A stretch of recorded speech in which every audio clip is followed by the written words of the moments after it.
Good morning. This presentation is on batteries and electrochemistry, electricity and chemistry. And our chemistry is coming from acids, and potatoes actually have an acid in them called phosphoric acid. In this presentation, I'm going to take you from the good old potato to car batteries and show you how these things work on a very basic level.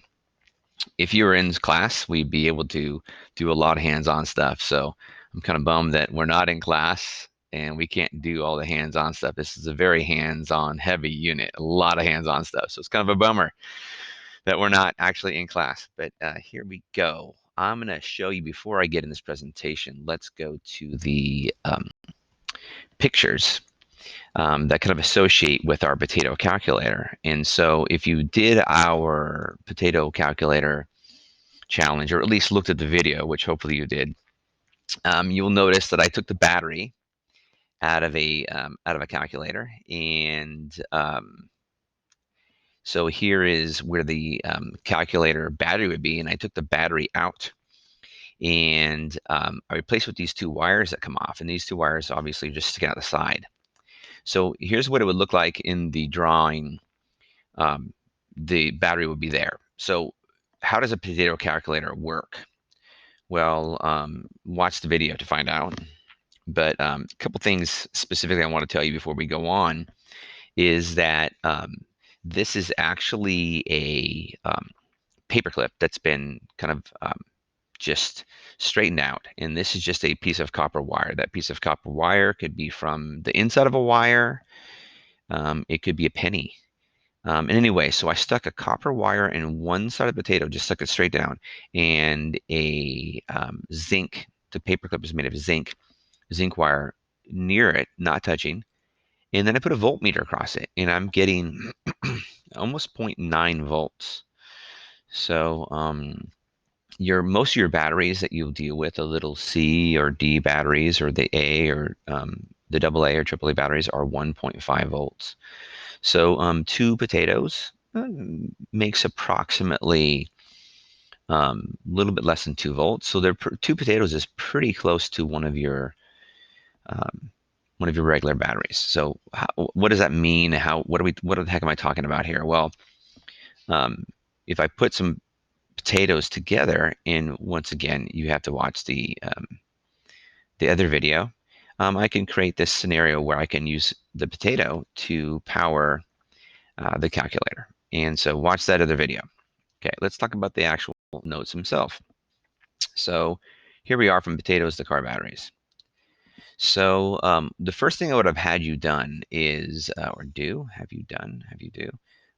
is to, why can't I move this? Usually I can move that. So the first thing I would have had you done is, is to take just a regular cup of water, and this says copper, and the other one says zinc. And so right here, you would have a cup of water, and you would take basically a piece of copper and a piece of zinc, and you just place it in the water. And I gave you 2 water cups. And right here it says, and you would basically measure the voltmeter from here to here, and you would get, something close to 0.6 volts, something close to 0.8 volts in this cup of water, right? And then I would add acid. In this case, I'm just walking around adding vinegar to everybody's cup. And when I did that, instead of it being 0.6 volts, it raises a little bit, right? Somewhere close to 1 volt. So that cup was giving us close to 1 volt. So this is V is just basically talking about a voltmeter. And so let's see. So what we've done by adding acid is increasing the voltage that we can get. And that's all we're doing. So potato is the same idea, exact same idea. It's got a piece of copper and it's got a piece of zinc, and that's a potato.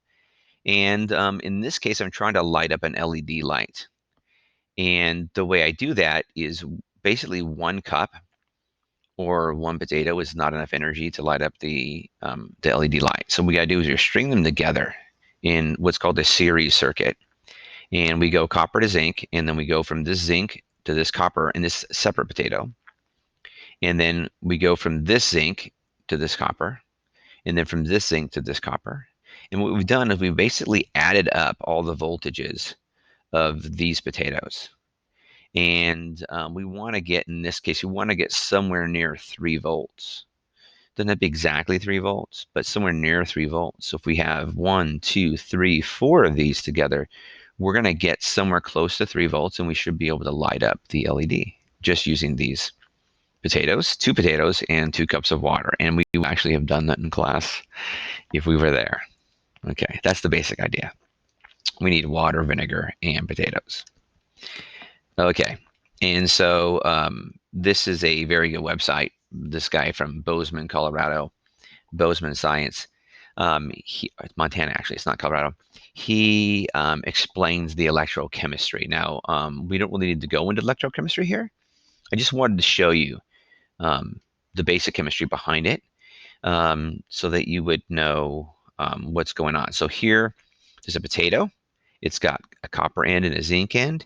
And once you do this, you can create electrons going through the circuit, which is what a battery does, and light up this LED. The way that happens is you have phosphoric acid inside the potato, and you do what's called a redox reaction, a reduction oxidation reaction. If you have chemistry, great. If you didn't have chemistry, it doesn't really matter. All you need to know is that the electrons in the acid are going to actually be pushed kind of through the wire, and that causes electricity. And that's because the electrons want to go from one side, they want to go to the other in order to do this chemical reaction. So that's the basics of all electrochemistry. All batteries work on this same concept. And it gives you, in this case, you can even add up and find out how much voltage you should get by looking the potential of zinc and the potential of copper. And it's about 0.76 for zinc, the electrode potential, and about 0.34, the electrode potential for copper.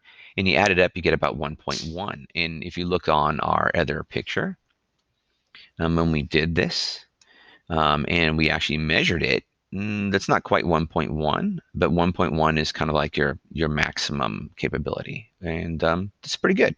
This is 0.9, which is pretty darn close to 1.1. Anyways, that's telling you about the basics of electrochemistry and the chemistry involved. Okay, next page. Now what we're going to do here is we're going to show how you would string them together differently and get different ways to change the voltage or to change what's called amps. Don't worry too much about the volts and the amps yet. I'll show you that on a separate page. Okay, and we would have done this with 4 potatoes or whatever.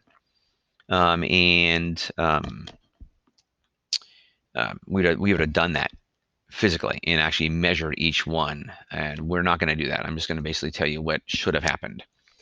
So these are strung together in what's called a series circuit.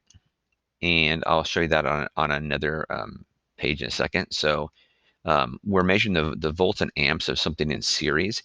And if you put it in series, it's just basically one kind of big circle like this that goes through the voltmeter. And what ends up happening is you end up adding up all the voltages. The voltages get higher. But the amps stay the same. Don't worry about that. We'll talk more about it later. Okay.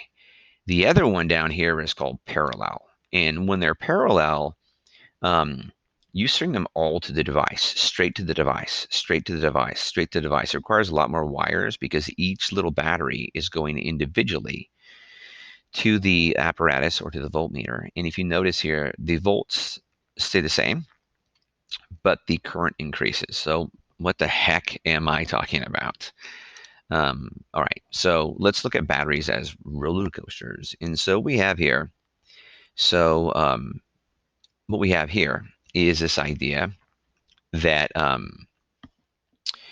if I have batteries in series, it's almost like a roller coaster where I stack one on top of the other. And you see how the voltage gets higher and higher and higher. So this is different than if I stack them in parallel. So let me go back to series. There's only one route. The electrons are the measurement of the current. Current is literally a flow of electrons. Voltage is how high the electrons are. It's called electrical potential. And it's just like gravitational potential. So if I stack the batteries like this in series, I get greater voltage, but since I only have one track, I only have 1 times the current. Okay. Now if I string them together parallel, each battery itself is going directly where I want it. So the potential isn't as high. But since I have 4 lanes, I have 4 times as much current. Current is also called amps. So I'm not going to really be testing you on this. So this is more of just something for your knowledge of how you would make more voltage, right? If you wanted to set up a flashlight, which needed higher voltage, you would put the volts, the batteries end to end. But if you needed more current, you would put them side by side. Now, is this the only way you could do it? Check out this one. This one is actually a little bit of both. And so since I have this set up where I have 2 in series, but then also I have 2 separate parallel, this would be the same amount of batteries. There's 4 batteries in each case, but this would be twice the voltage and twice the amps as compared to 1 battery. This one, compared to 1 battery, would be the same amps as 1 battery, but it would be 4 times the voltage. This one would be the same volts as 1 battery, but it would be 4 times the amps. And this one would be 2 times each. So, like I said, if that makes sense, that's great. If it doesn't, the real thing that you need to know is that if you have 2 dissimilar metals, one is more electropositive, one's more electronegative, and you put them in an acid, they will create a current of electrons, a flow of electrons, and that's what electricity is. Okay, moving on. So go watch the other video and make the potato-powered battery. You will find out that I removed the batteries from this, and then I replaced the battery with this awesome potato setup. So go watch that. Do the challenge. Do one on your own. Okay. So once again, um, so this is an example, like the bottom roller coaster. I have 2 of these in series and then 2 in parallel. And so I'm just showing you, hey, let's do this in class. Let's actually do one. That's what's called a combination circuit. It has both parallel and series in it. And yeah, it works. It's exactly what I was talking about with this bottom picture right here. It's the exact same thing. It's just that we actually do it. We can't do hands-on right now, can we? I guess we could. I could make you get out some potatoes and some paper clips and such. So the bottom one is really interesting because a car battery, if you've ever seen one, it looks kind of like this. And so when we look at this, um, there's what are called cells, and they're basically just like almost like little cups of water, and the water has acid in it, sulfuric acid in this case. And there's plates of metal, copper, zinc, and there's a little wire jumper that jumps into the next cup. So there's actually 6 separate cups here. Each one of these cups, called cells, have the 2 dissimilar metals in it. They have copper and zinc, copper and zinc, copper and zinc, copper and zinc, copper and zinc. And if each one of these cells with sulfuric acid can give us 2.1 volts, and we have 6 cells, 1, 2, 3, 4, 5, 6, how much voltage will go into your car? And so hopefully that math isn't too hard. 2.1 volts per cell times 6 cells gives you 12.6 volts. So you may have heard that your your battery voltage is 12 volts. It's not actually true. It's 12.6 approximately. When your battery is really highly charged, it'll be like 13 volts. And when your battery is lower charged, it might be 11 volts. But anyways, that's pretty cool. Hope that makes sense to you, and then you're starting to see how batteries work. Let's blow your mind a little bit. So, okay, get your car battery. So each one of these carbon zinc cells, each one of them, if you break open a D-size battery, if you break it open inside, it has carbon and zinc. And the carbon and zinc cell gives you 1.5 volts per cell. Okay, 1.5 volts per cell. And this is also a carbon zinc battery, and this is also carbon zinc battery. battery. But why is this a 6-volt battery? Well, this one is a 9-volt battery. It doesn't seem to make sense because these are supposed to be 1.5-volt batteries. And at this point in class, I would have you, each group would have a D battery, and I'd say find the voltage on the D battery. What is it? And you would read it and say 1.5 volts. And then I have one of these up in front of class, and I say, well, this has 6 volts, but this is also a carbon zinc battery. And this one is 9 volts, and it's also a carbon zinc battery. So how is that happening? So hopefully you take a second and you think about how that might happen. So surprise, what's the surprise? Well, I have one of these in class, and I take it apart and literally walk around class. And students are shocked. They're like, no, Mr. Morrison, you just did that, because they kind of know me, and maybe I would do something like this, but I didn't. I just opened it up. I'm not fooling you. I just opened it up. On the inside of these lantern batteries is 4 of these. Why is there 4 of them? What is 1.5 times 4? Oh, I shouldn't have showed you the Tesla one yet, but what is 1.5 times 4? It's 6. And inside of these, they have these little tiny ones. They're like little tiny AAA batteries, and they fit perfectly inside of a 9-volt battery case. And what's 1.5 times 6? It's 9 volts. Okay, so now, what about a Tesla? What's a Tesla battery look like? So we got a Tesla Model S here, which is wicked awesome. I love it. Yeah, and usually students go, no, I don't believe that. Well, yeah, actually. The Model S battery is basically thousands of these.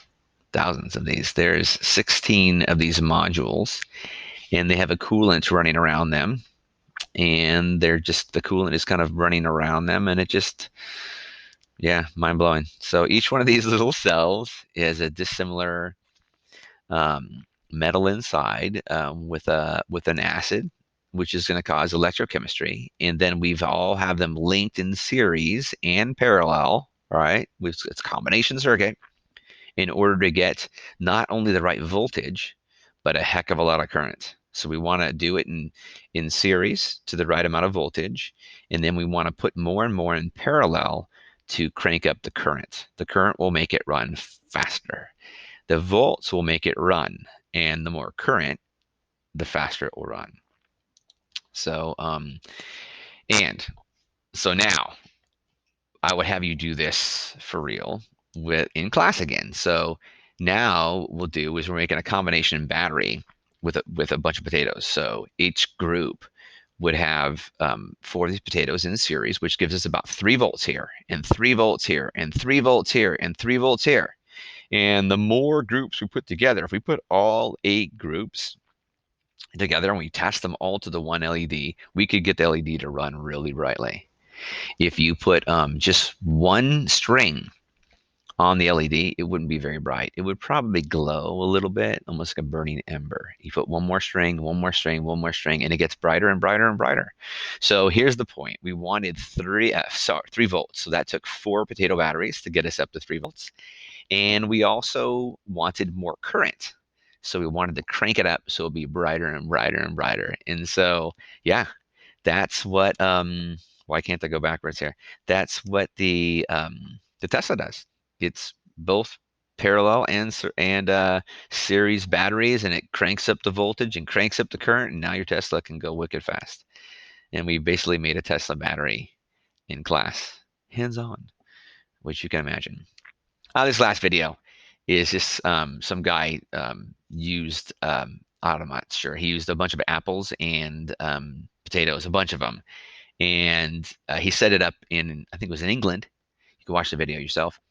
And people could come up and they could charge their cell phones on this, um, on his apples and on his apples and potatoes. Those were potatoes.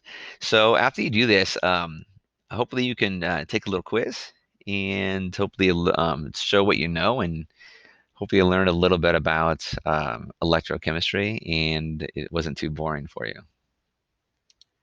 Okay.